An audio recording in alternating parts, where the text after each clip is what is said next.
Hello, welcome to Devil's Advocate and a special interview with Ashok a man to reveal Haryana bureaucrat Ashok Khemka. 100-page plus report submitted by Haryana bureaucrat Ashok Khemka.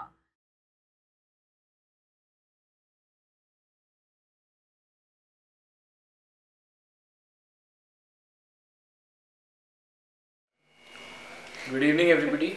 We have with us today Mr. Ashok Khemka, an eminent personality and an IS officer. He was there with us in the leadership summit organized by Cell, and he has kindly consented to give an interview for the Scholars Avenue. Glad to have you here, Mr. Ashok Khemka. The first question that I'd like to ask you, and our audience would love to know, who is Ashok Khemka? Let me first thank the association, the Alumni Affairs Association, to have invited me to IIT Kharagpur after 25 years. Well, Ashok Khemka is a student and product of IIT Kharagpur. I was here from 84 to 88 in the Department of Computer Science and Engineering and stayed in the Lala Lajpat Rai Hall of Residence. So sir, we'll begin with your education. So you were a BTech in computer science here. What do you remember of the courses, the faculty? Were you an exceptional student or were you an all-rounder? I was not exactly an all-rounder, though I had interest in diverse activities of learning, and extracurricular activities were basically towards the literary activities, and the sports activities were also indoor, like chess, caroms, and there was a game called bridge, bridge and draught. All these games I used to play. Not very good, but reasonably okay. And my stay was most memorable in the hall of residence. Regarding the department, well, I did well in the department. I had high grade point average, but nevertheless, I think I enjoyed my stay with my peer group more. And what IIT gave me is a sense of confidence, because staying in a hostel environment and amongst the peer group, gave the confidence that you can survive in the big outside world. So that the first boost of confidence which I acquired was in the IIT milieu. So, could you share any interesting anecdote with us regarding, I don't know, any sport or general championship, if anything interesting happened during your stay here? Basketball final between LLR and, if I am not wrong, Azad Hall of Residence. That was on 31st October 1984. I was in the first year. And there was the match we were the second favourites and Azad was the first favourite. Right. But we were going neck and neck. The score was tied, and people were shouting at the top of their voices with every score that LLR ka tempo high hai or Azad ka tempo high hai. Then the match was stopped suddenly. I think that was around at 6 o'clock, 6:15, that the message has come that our late Honorable Prime Minister, Mrs. Indira Gandhi, had been assassinated. So there was a stunned and a shocked silence. उस समय television इतना प्रचलित नहीं था. We had those old Doordarshan antennas. You were not even born then. And people switched on their TVs, listened to radios, trying to find out what is the news. But the best thing was that we gave a complete sense of responsibility, and we protected each member of unitedly, each member of the student community, that no harm is caused to any one of them. And we showed utmost solidarity, and as well as the campus was plunged in grief. Is there any particular incident here during your student life that has built the personality that we see on our television sets or read about in a newspaper?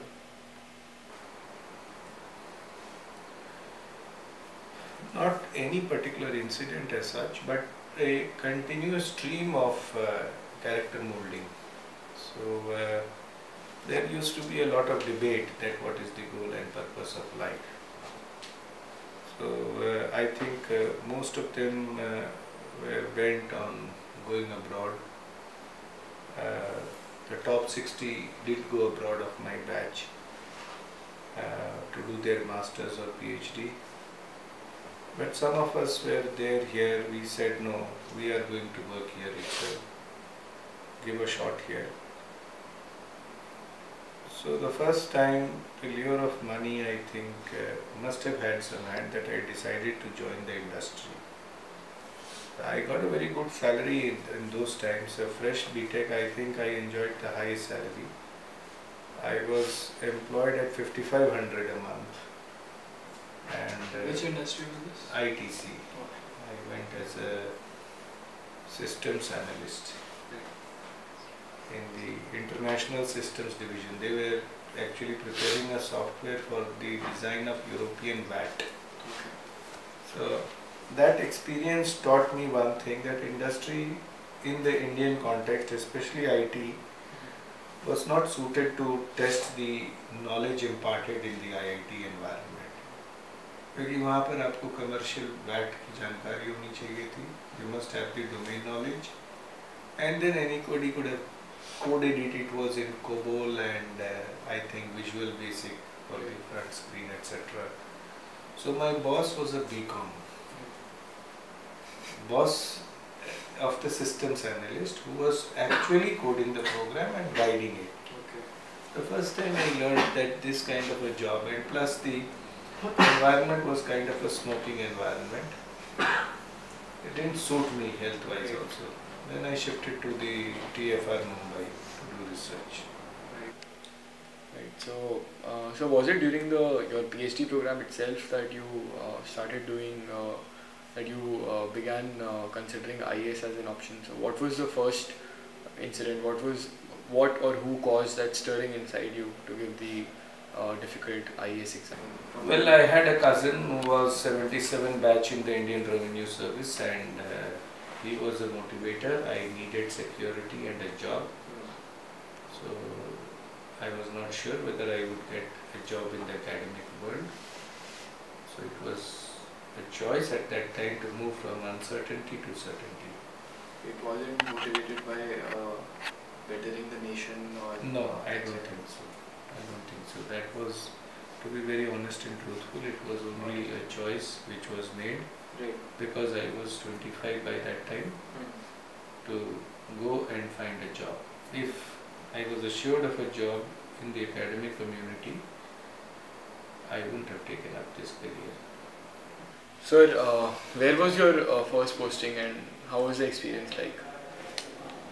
After the training, I was first posted in as a sub-divisional magistrate in a subdivision called Narnool in district Mahendragarh of Haryana. So, what was that experience like? I think वो खट्टा मीठा experience था. The sweet sour experience. I wasn't a good. I didn't have a good background in administration. I was a metro boy coming from a lower middle class family. So I was not. I never came in touch with administration or the government at any phase of my life. So whatever I had learned was during my district training phase. So each day was a learning phase for me, but yes, I was a good learner. I used to apply myself. It's not that I would do as the lower staff would ask me to do. So I would understand the subject before taking any decisions. Sir, over the years you have been appointed several postings. So how has this experience of backpacking across the entire state of Haryana been? It would have definitely been very difficult for the family now, wouldn't it? It was tough, especially, it is the family which suffers because it is the wife who has to do all the job. She has to pack and again rearrange. but it didn't involve that many number of movements, because after a certain stage you were in a city. So it involved a job change but not a home change. I would have changed homes about say 10 to 12 times in my career. But the job changes were 44 in number. Sir, what is the source of your strength? We've seen across television channels, for example, the notable Karan Thapar interview comes to mind, where Mr. Thapar was badgering you, asking you, he's probably playing the devil's advocate, doing the job of a hatchet man. So in that scenario also we saw that you stood your ground, and there was an immense display of strength. So where do you derive this inner strength from?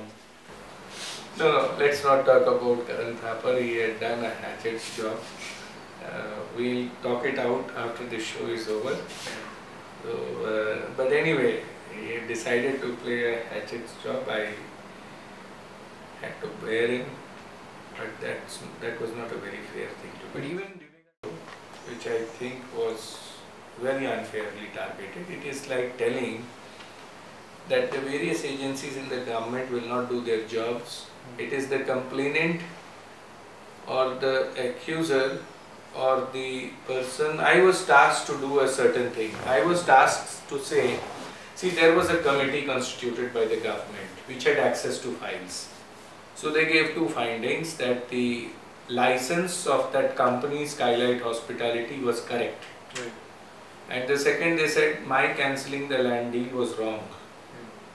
Right? They gave two findings. The government told me to comment on it. Right. Because the rules of natural justice says that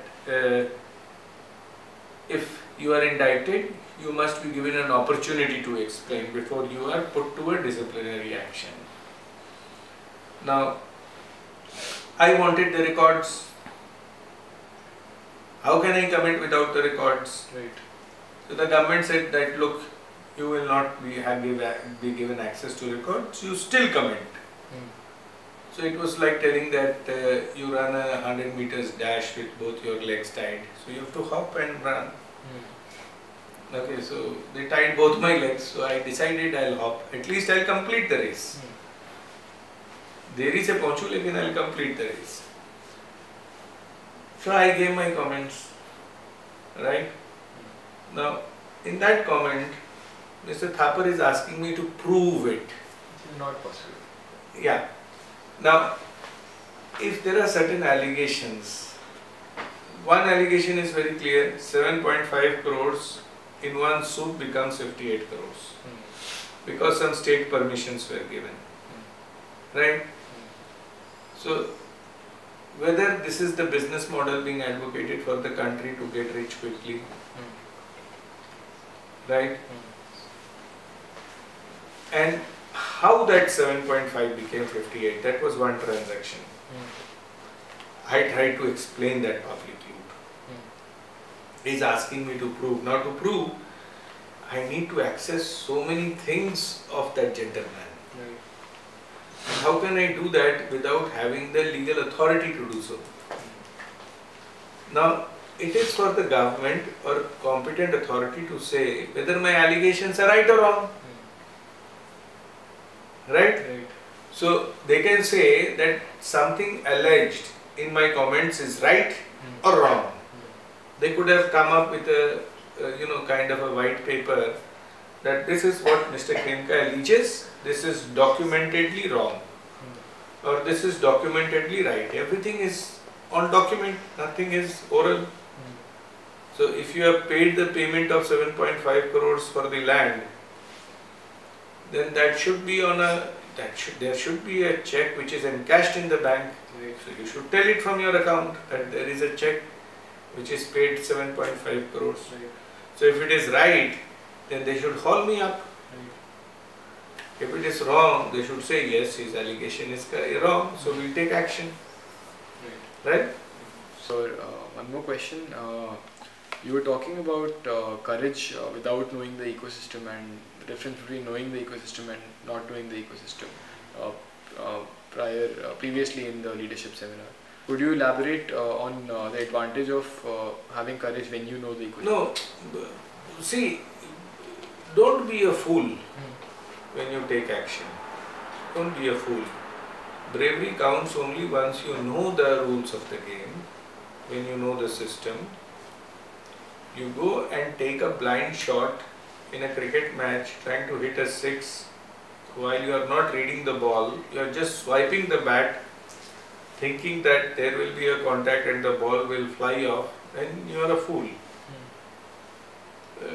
There's a greater chance that you will be bowled out. Okay? So to play the game, you must know first the kind of bowling being done by the bowler, the kind of pitch, the kind of situation, your pluses and minuses. You can't play every shot. And when you play a shot with reasonable degree of probability, it should go for a six. Right? So I was telling, don't be a foolhardy, don't adopt a foolhardy approach. Do not think that courageous means कि उठा के just बल्ले को यूं घुमा दिया हवा में. And this will only come by training. ये सिर्फ training से आएगा. Sachin, when he executes a stroke, mind you, he has mastered that craft again and again and again and again in practice matches and before every match. Then he executes there in the ground with a finesse. It doesn't come overnight. So many students here in IIT Kharagpur feel that the IAS officer has become subservient to the whims and fantasies of his political master. Now, firstly, is this situation true? And if it is, then how do you personally counter the frustration that arises because of it? See, democratic system means there is a political accountability. It is not a bureaucratic accountability. A bureaucrat is answerable. He is supposed to obey the rules of law laid down by the political executive or the legislature. But you can't make the bureaucrat the boss of the political executive. Right. The political executive represents the will of the people. He is elected by the people, works for the people, and in case he is a non-performer or he has committed some infractions, he will be punished in the next elections, or the rule of law there will be action against him as per the rule of law. Which is not true for the bureaucrat. Yes, he is not answerable. So once you are fed up, say with a system A, want to replace them with a system B, thinking that system B is benign, I think that would be a very big mistake. B is not benign. It would be more dangerous to the system if you want to replace A with B. Don't think that all the bureaucrats are me. Okay? So one must understand that. So if you give powers over the political executive to the bureaucrat, the solution may be very, very dangerous. Any solution that you can think of? No, do not look for quick fix solutions. There cannot be any quick fix. So sir, many students here believe that an IAS officer is perhaps not the best way if you want to serve the nation. Do you think that perhaps a more direct way which has been adopted by one of your juniors here at IIT Kharagpur is a better way to get India out of the political mess that it finds itself? Well, if you are referring to Arvind, then let me tell you that he has undertaken a very hard task for himself, and his job is much harder than what you can think of. So can we expect someday Mr. Khemka stepping into this political melee of India? Not until I reach 60 years. Right. So sir, what would a day in the life of Mr. Khemka be like? What do you do? Like, when do you get up? What do you do? What is your schedule? Then I have some work in the morning, some domestic work. So 6:30 I start my exercise regimen. I take 2 hours, liberal 2 hours. I stretch my exercise joints, do some yoga, pranayam, jog. So it takes me 2 hours at 8:30. 8:30 I will just sift the papers for about 15 minutes. usually I leave for office at 9:30.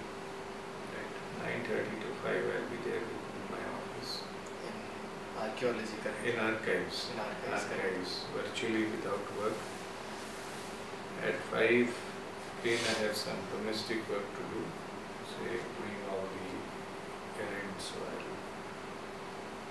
I'll know what job is to be done for the household, so I'll finish it off.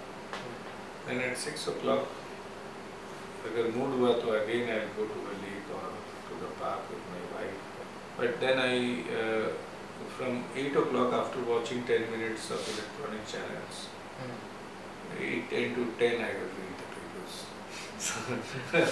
in the night. Right. So after the day is over, because then I won't go into great detail. Reading in the night has its own advantage. You then read opinions more than the news. So then you see I complete with some 5 or 6 papers. So 10 o'clock I take my bike. Your favorite newspaper? I think I read in this order: Hindu, Indian Express, Times of India, Business Line and DT. Okay. And favorite news channel? I'm guessing it would not be Times now. I read, I see all the 3 channels in fact, NDTV, Times Now and CNN, IBN, and also at times other news channels as well. I just browse through them. If there is an important discussion which interests me, or see those breaking news captions. So, So, you were talking about your literary interests. Could you name some of the books that you've read which have made had a profound impact on you as a person? no, Like Gandhiji's autobiography, as you mentioned. Gandhiji's, yes, that was as a young teenager, late teenager, you would say. I had entered IIT at that time. I read, but not a great literary man. But I read, books by Dostoevsky, Fyodor Dostoevsky, and some other Russian authors. Those times, those authors' books were available very cheaply, so you could afford to buy them and read them. But I had been reading a lot of Hindi literature. Like? Hindi and there's so many novels. Premchand And Sachidanand Vatsyanak and others.